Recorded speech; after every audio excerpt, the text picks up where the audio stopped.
नमस्कार दोस्तों, मैं उमाकांत वर्मा एक बार फिर से स्वागत करता हूं आपका अपने YouTube चैनल मंजिल ऑनलाइन गुरु पर। फ्रेंड्स, आज के वीडियो में हम लोग पढ़ेंगे अर्थशास्त्र का पार्ट 2।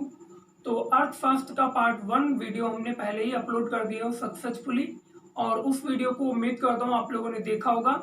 अगर उस वीडियो को नहीं देखा है तो अभी जाकर के नीचे डिस्क्रिप्शन में लिंक दिया हुआ है, जाकर के उस पर क्लिक कीजिए और पहले उस वीडियो को देख लीजिए, उसके बाद में इस वीडियो को आप लोग देखना। क्योंकि पार्ट 1 में हम लोगों ने पढ़ा था इंट्रोडक्शन अर्थशास्त्र का। चूंकि कोई भी सब्जेक्ट जब भी हम स्टार्ट करते हैं पढ़ना तो उसका इंट्रोडक्शन बहुत जरूरी होता है कि उसके विषय में हम जान लें।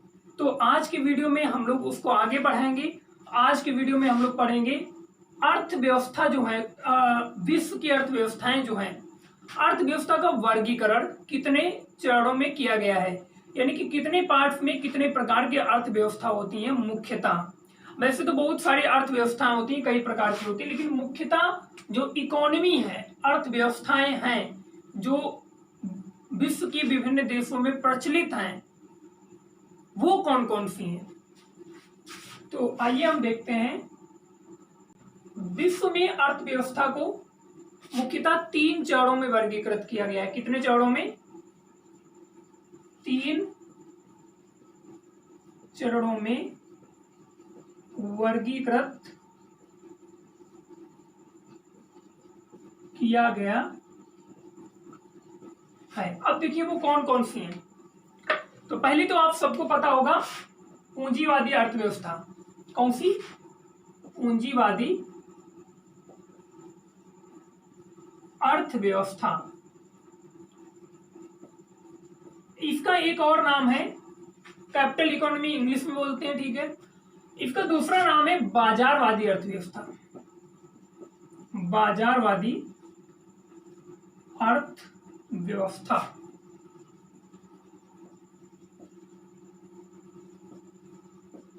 तो कभी कभी पूंजीवाद की जगह पर बाजारवादी अर्थव्यवस्था भी लिखा होता है, तो इसको भी ध्यान में रखना है आप लोगों को। जो दूसरा प्रकार है वो है समाजवादी अर्थव्यवस्था। समाजवादी अर्थव्यवस्था। इसका दूसरा नाम है नियंत्रित अर्थव्यवस्था। दूसरा नाम क्या है? नियंत्रित अर्थव्यवस्था। तो समाजवादी अर्थव्यवस्था का दूसरा नाम नियंत्रित अर्थव्यवस्था, और पूंजीवादी अर्थव्यवस्था का दूसरा नाम क्या है? बाजारवादी अर्थव्यवस्था के नाम से भी जानते हैं। तीसरी अर्थव्यवस्था जो है वो कौन सी है? मिश्रित अर्थव्यवस्था।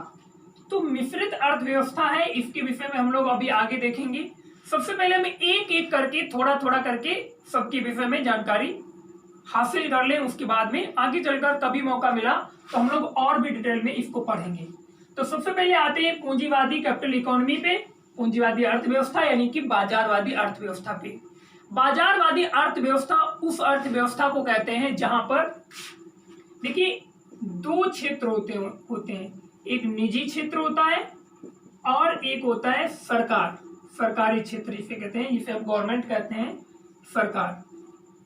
इन दोनों का अर्थव्यवस्था में योगदान हो तो वो अलग अर्थव्यवस्था होगी। इनमें से किसी एक का, यानी कि सरकार का ही अगर पूरा हस्तक्षेप है, पूरा अधिकार है इकोनॉमी पे, तो उसको कुछ और कहेंगे अर्थव्यवस्था। अगर निजी क्षेत्र का ही पूरा अधिकार है अर्थव्यवस्था पर, तो उसको हम कहते हैं पूंजीवादी अर्थव्यवस्था, ठीक है। तो पूंजीवादी अर्थव्यवस्था में निजी क्षेत्र का पूरा योगदान होता है। अर्थव्यवस्था पर हम कह सकते हैं एक प्रकार से नियंत्रण होता है। अर्थव्यवस्था पर नियंत्रण होता है। नियंत्रण यहां पर जो वस्तुओं के मूल्य होते हैं, उनका भी निर्धारण कौन करता है? निजी क्षेत्र ही करता है, कंपनियां ही करती हैं, ठीक है। तो निजी क्षेत्र का पूरा नियंत्रण होता है पूंजीवादी अर्थव्यवस्था में, किसी भी देश की इकोनॉमी में। सरकार का यहाँ पर कोई भी अस्तित्व नहीं होता है। अस्तित्व होता है बट कोई भी योगदान नहीं होता है। कोई भी योगदान नहीं होता है, कोई भी योगदान नहीं होता है यहाँ पर देश की इकोनॉमी में। जिस देश में पूंजीवादी अर्थव्यवस्था अपनाई गई होगी वहां की इकोनॉमी में सरकार का कोई भी योगदान नहीं होता, बहुत कम होता है, ना के बराबर होता है। ठीक है, वहां पर पूंजीवादी अर्थव्यवस्था में निजी क्षेत्र का पूरा पूरा नियंत्रण होता है एक तरीके से। तो ये है पूंजीवादी अर्थव्यवस्था। जितने भी विकसित देश हैं,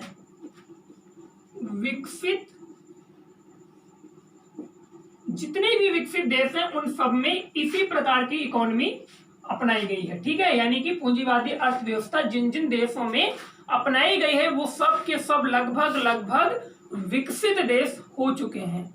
ठीक है, विकसित देश पूंजीवादी अर्थव्यवस्था के कुछ फायदे भी हैं।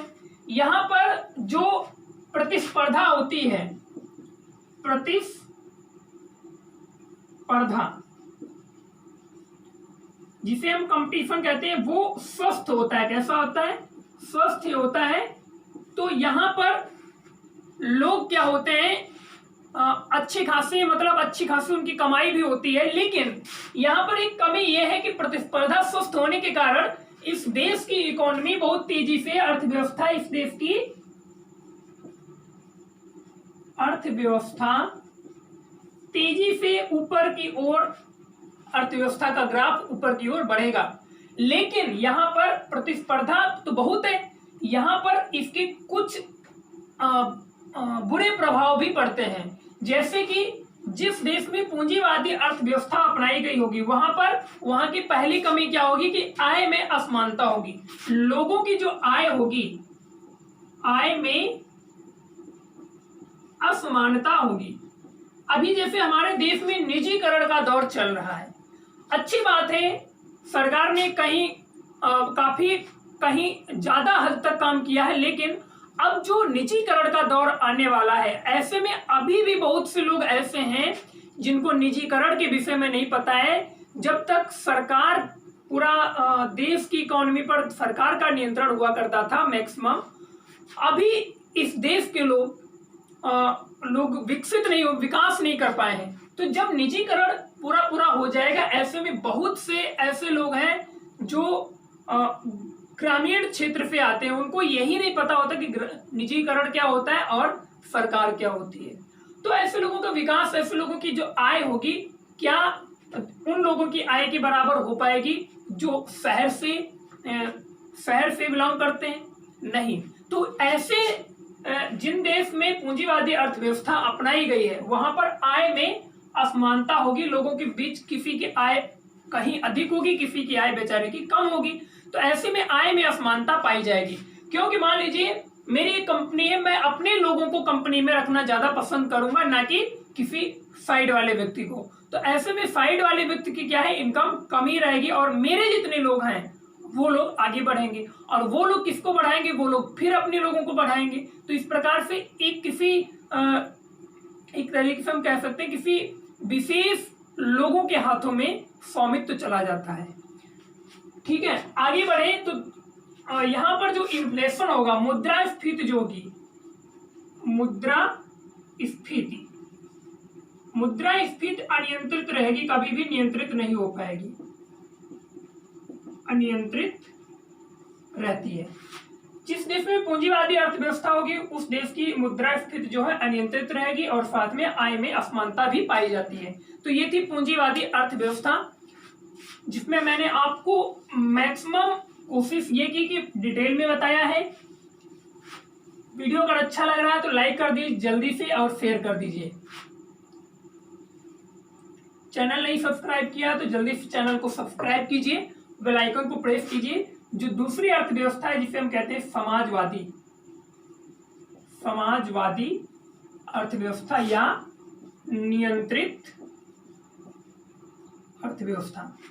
अब यहां पर भी एक निजी क्षेत्र होता है, ये हर जगह पर मैं लिखने के लिए आपको समझाने के लिए लिखूंगा, और दूसरा होता है सरकार। तो जिस देश में समाजवादी अर्थव्यवस्था अपनाई गई होगी उस देश में निजी क्षेत्र का कोई भी योगदान नहीं होता है इकोनॉमी में, अर्थव्यवस्था में। जिस देश में भी समाजवादी अर्थव्यवस्था अपनाई गई होगी उस देश की अर्थव्यवस्था में निजी क्षेत्र का कोई भी योगदान नहीं होता है, कोई भी योगदान नहीं होता है।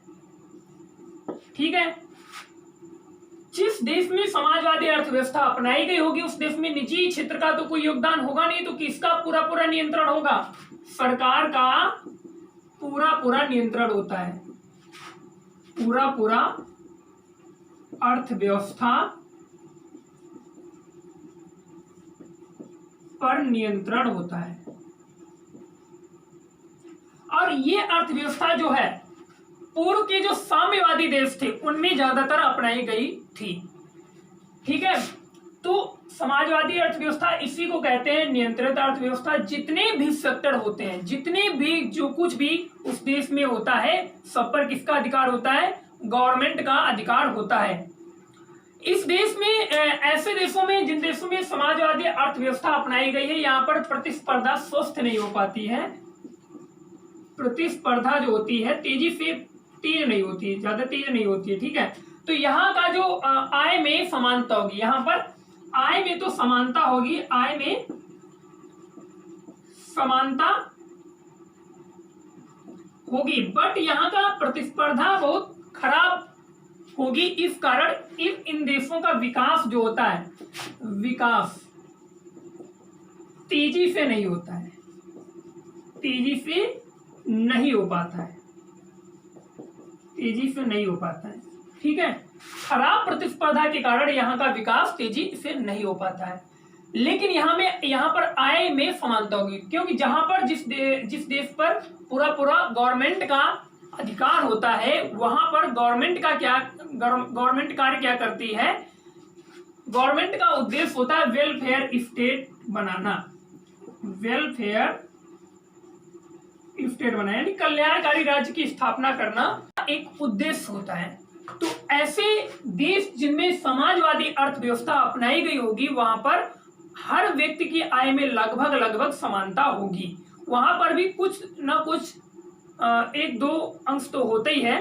ठीक है, लेकिन मैक्सिमम लोगों की आय में समानता पाई जाएगी। यहाँ पर मुद्रास्फीति नियंत्रित रहेगी। ठीक है, आगे बढ़ते हैं। तीसरी अर्थव्यवस्था, तीसरी अर्थव्यवस्था है निजी क्षेत्र की अर्थव्यवस्था, निजी अर्थव्यवस्था, सॉरी मिश्रित अर्थव्यवस्था। तो तीसरी जो अर्थव्यवस्था है वो कौन सी अर्थव्यवस्था है? मिश्रित अर्थव्यवस्था। अब देखिए, मिश्रित अर्थव्यवस्था किसे कहते हैं? मिश्रित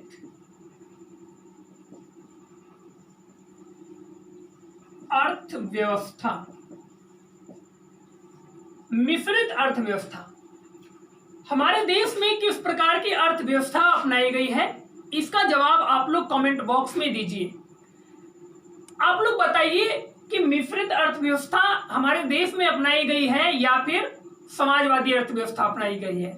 अब ये आप लोग कमेंट बॉक्स में बताइए।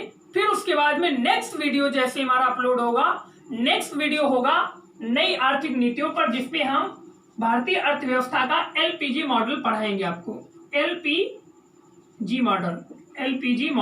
ठीक है, एलपीजी मॉडल क्या है, एलपीजी का फुल फॉर्म क्या है, एलपीजी का मीन्स क्या होता है, और इनका जो तीन इससे शब्द निकलेंगे, उदारीकरण, निजीकरण और वैश्वीकरण, इन तीनों का विस्तृत रूप से हम लोग चर्चा करेंगे नेक्स्ट वीडियो में। और उसी वीडियो में शुरुआत में ही हम आपको बताएंगे कि भारत में किस प्रकार की अर्थव्यवस्था अपनाई गई है। तो मिश्रित अर्थव्यवस्था जो होती है, इसमें क्या होता है? इसमें निजी क्षेत्र भी होता है सम्मिलित, और सरकार भी, दोनों के शेयर होते हैं। निजी क्षेत्र और सरकार, इसमें इकोनॉमी, इस देश की जो अर्थव्यवस्था होगी, अर्थव्यवस्था पर दोनों का नियंत्रण होगा। जब दोनों का योगदान होगा तभी तो दोनों का नियंत्रण होगा।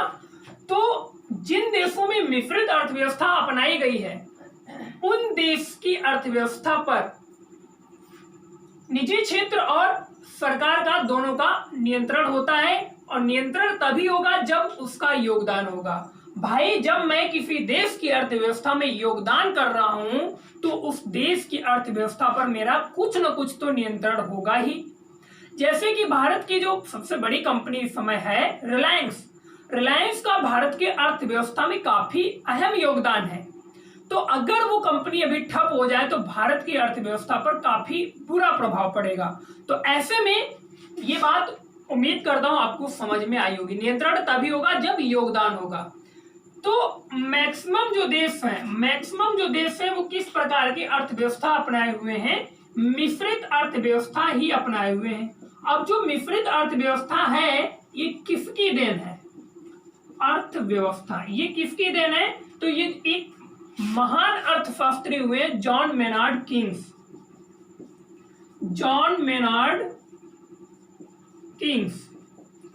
तो जॉन मेनार्ड कीन्स जो है इन्हीं की ये अवधारणा है मिश्रित अर्थव्यवस्था। प्रश्न कई बार पूछा जा चुका है मिश्रित अर्थव्यवस्था किसकी देन है? तो जॉन मेनार्ड कीन्स की देन है, या फिर मिश्रित अर्थव्यवस्था किसकी अवधारणा है? तो इसका भी आंसर जॉन मेनार्ड कीन्स ही होगा। आगे बढ़ते हैं। जिस प्रकार से हम लोगों ने पिछले वीडियो में देखा था विश्व अर्थव्यवस्था के चरण, विश्व की अर्थव्यवस्था के चरण, उसी प्रकार हम लोग देखेंगे भारत की अर्थव्यवस्था के चरण। तो भारत की अर्थव्यवस्था के चरण कौन कौन से, इस पर भी हम लोग चर्चा कर लेते हैं। भारत की अर्थव्यवस्था की विभिन्न चरण,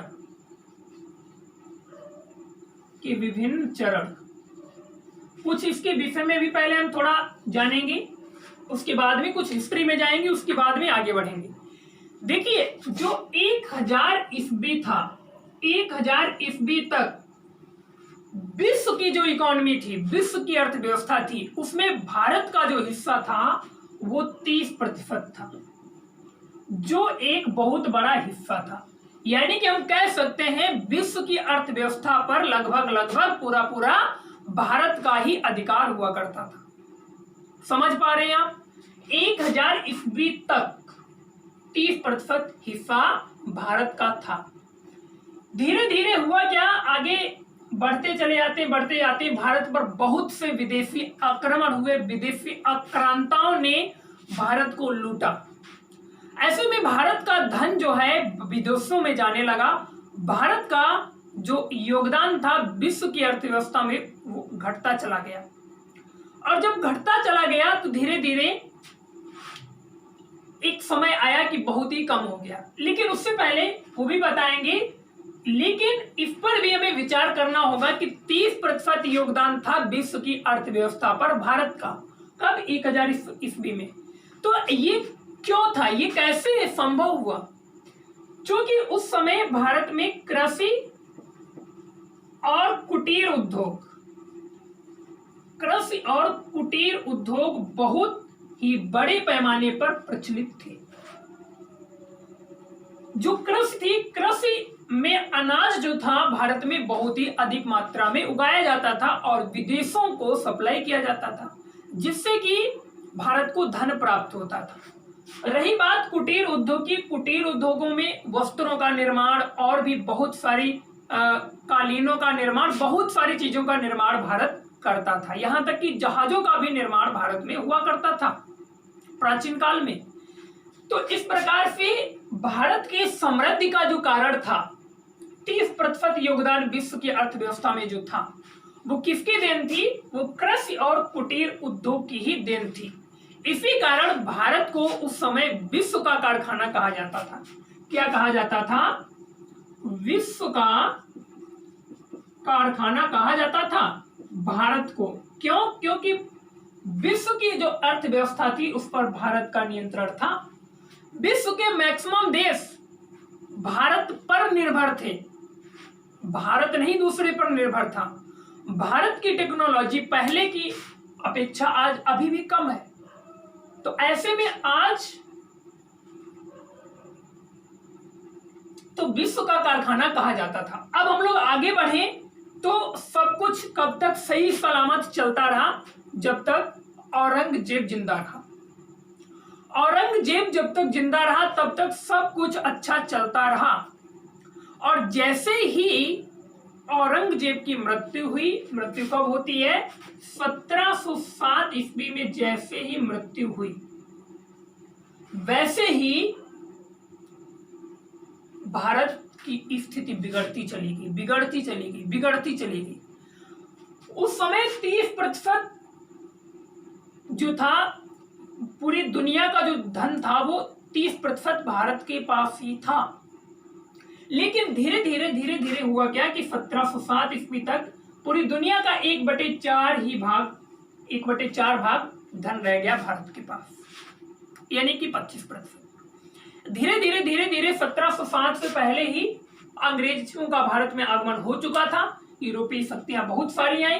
तो ऐसे में भारत की स्थिति बिगड़ती चली गई धीरे धीरे। अब हम देखेंगे आरपी दत्त ने इस प्रकार से भारतीय अर्थव्यवस्था को 3 चरणों में बांटा है। किसने? आरपी दत्त ने।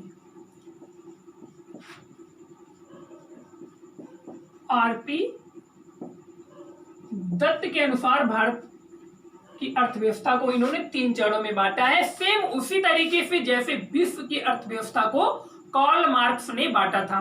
तो पहला क्या है? वाणिज्यवाद। पहला चरण क्या है? वाणिज्यवाद जो चलता है 1757 ईस्वी से 1813 ईस्वी तक। उसके बाद में दूसरा है मुक्त व्यापार। औद्योगिक क्रांति यहां पर लिखने की जरूरत नहीं है, क्योंकि औद्योगिक क्रांति 1776 से ही स्टार्ट हो चुकी थी। तो मुक्त व्यापार ये चलता है 1813 ईस्वी से 1858 ईस्वी तक। उसके बाद में लास्ट जो पड़ता है वित्तीय पूंजीवाद। तीसरा चरण कौन सा है? वित्तीय पूंजीवाद। और ये तीनों के तीनों चरणों में भारत का शोषण ही हुआ। 1858 से 1947 तक। 1947 के बाद में नई आर्थिक नीतियां बनने लगी और देश आजाद हो चुका था, क्योंकि इस कारण हम अपनी आर्थिक नीतियां बना सकते थे। तो ये 3 चरण है। तीनों चरणों के विषय में थोड़ा हम आपको डिटेल में बताएंगे, ज्यादा नहीं। तो वाणिज्यवाद का वो युग है जब भारत में अंग्रेज यूरोपीय शक्तियां प्रवेश कर चुकी थी। लेकिन यूरोप में जो भी शक्तियां थी वो आई थी, उनमें जो मेन थे वो अंग्रेज थे। अंग्रेजों ने भारत पर सबसे अधिक समय तक शासन किया। तो अंग्रेजों ने भारत को वाणिज्यवाद के समय में धीरे धीरे हुआ क्या कि ब्रिटेन की ईस्ट इंडिया कंपनी भारत में आई और उसने भारत के जो मूलभूत उद्योग थे, आधारभूत उद्योग थे, जैसे कि हस्तशिल्प उद्योग, कुटीर उद्योग, कृषि, इनको एक तरीके से नष्ट कर दिया। कृषि, कुटीर उद्योग और हस्तशिल्प उद्योग, ये जो भी उद्योग थे जिनके कारण भारत समृद्धशाली था, इनको नष्ट कर दिया। इनको नष्ट क्यों किया? क्योंकि जब विदेशी कंपनी भारत में आएगी तो वो अपने यहाँ का माल भारत में लाएगी, उसको उच्च दामों पर कब बेच पाएगी? जब उस देश में उस चीज की कमी हो जाएगी। तो ऐसे में भारत में कपड़े का भी अच्छा व्यापार चल रहा था, भारत दूसरे देशों को निर्यात करता था। लेकिन जब इन उद्योगों को समाप्त कर दिया गया, नष्ट कर दिया गया धीरे धीरे, तो ऐसे में हुआ क्या कि भारतीय लोगों को मजबूरन विदेशी कपड़ों को आयात करना पड़ा। तो इस प्रकार से अंग्रेजों ने भारत का शोषण किया वाणिज्यवाद के युग में, वाणिज्यवाद के चरण में। आगे बढ़ते मुक्त व्यापार। मुक्त व्यापार के समय में क्या हुआ? ऐसे में 1813 का जो चार्टर एक्ट था, 1813 का चार्टर एक्ट, 1813 की चार्टर एक्ट में हुआ क्या? अभी तक 1813 से पहले भारत पर कुछ विशेष कंपनियां ही व्यापार कर रही थी भारत से, जैसे कि ईस्ट इंडिया कंपनी, और ईस्ट इंडिया कंपनी में भी कई कंपनियां मिलाकर ईस्ट इंडिया कंपनी बनी थी। लेकिन 1813 की चार्टर एक्ट के द्वारा ब्रिटेन की सभी कंपनियों को क्या मिल गया? अधिकार मिल गया भारत से व्यापार करने का। ऐसे में जो विदेश की कंपनियों को जब सबको अधिकार मिल गया तो सभी भारत में आकर के अधिक से अधिक धन कमाने का प्रयास किया गया। तो ऐसे में उनको कच्चा माल की जरूरत हुई, तो उन्होंने कच्चा माल उत्पन्न करने के लिए भारतीय किसानों का शोषण किया। भारत में जो कृषि की जाती थी उसको छुड़वा करके किसानों से जो कच्चा माल उनके लिए जरूरत होता था उसी को उपजाने की वो ऑर्डर करते थे। तो ऐसे में किसानों का भी शोषण हुआ और वो जो कच्चा माल तैयार होता था उसको जल्दी से जल्दी आयात निर्यात करने के लिए रेल की पटरियां बिछाई गई, सड़कों का निर्माण किया गया। तो ये सब किस युग में हुआ? मुक्त व्यापार के युग में हुआ। ऐसे में अंग्रेजों ने अपना व्यापार को बहुत तेजी से बढ़ाया, ठीक है। और वित्तीय पूंजीवाद का वो युग है, वो चरण है जब भारत का बहुत ही अधिक शोषण करने के लिए अलग अलग तरीके अपनाए गए। जैसे कि बैंक खोली गई, बीमा शुरू किया गया, इसके साथ ही स्टॉक एक्सचेंज शुरू किए गए, स्टॉक एक्सचेंज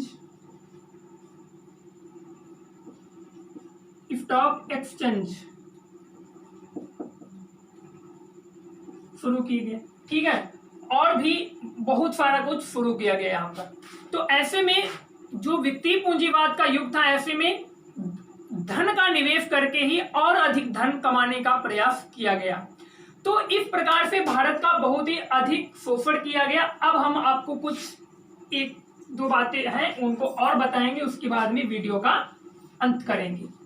एक आर्थिक समृद्धि होता है और एक होता है आर्थिक विकास। आर्थिक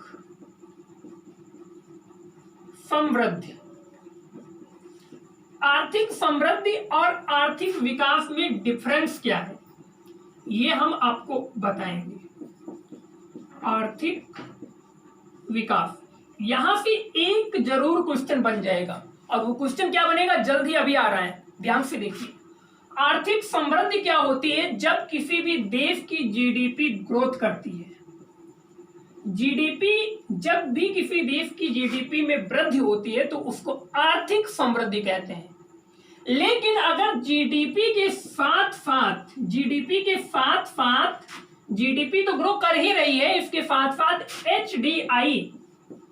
एचडीआई में भी ग्रोथ हो रही है, एचडीआई में भी वृद्धि हो रही है, तो उसको आर्थिक विकास कहा जा रहा है।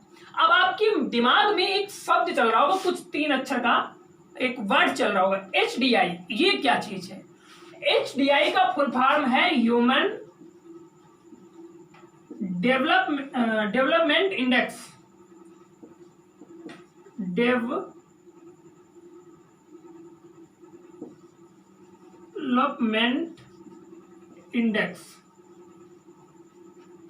Human development index. अब यहां से इससे क्वेश्चन बने या ना बने, लेकिन इससे क्वेश्चन बन सकता है। कैसे?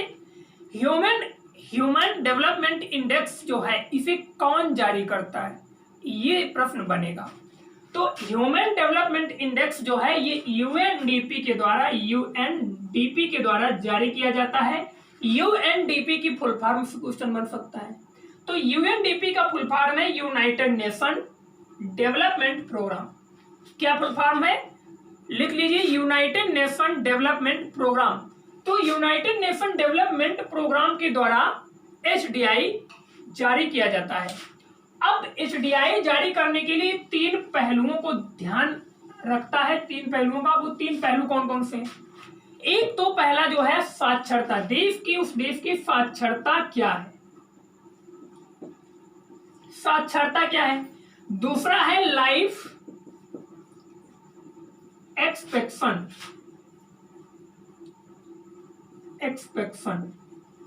यानी कि हेल्थ,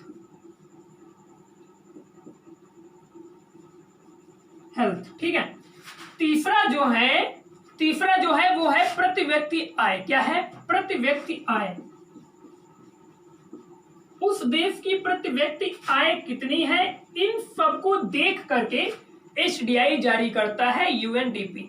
तो उम्मीद करता हूं कि आपको इकोनॉमिक्स का पार्ट 2 अच्छा लगा होगा, और अगर अच्छा लगा है तो वीडियो को जल्दी से जल्दी लाइक कर दीजिए। अगर नहीं किया है चैनल को सब्सक्राइब कर दिए, अगर अभी तक नहीं किया है, कर लिया है तो थैंक्स बोलता हूं, और भी इस वीडियो को शेयर कर दीजिए।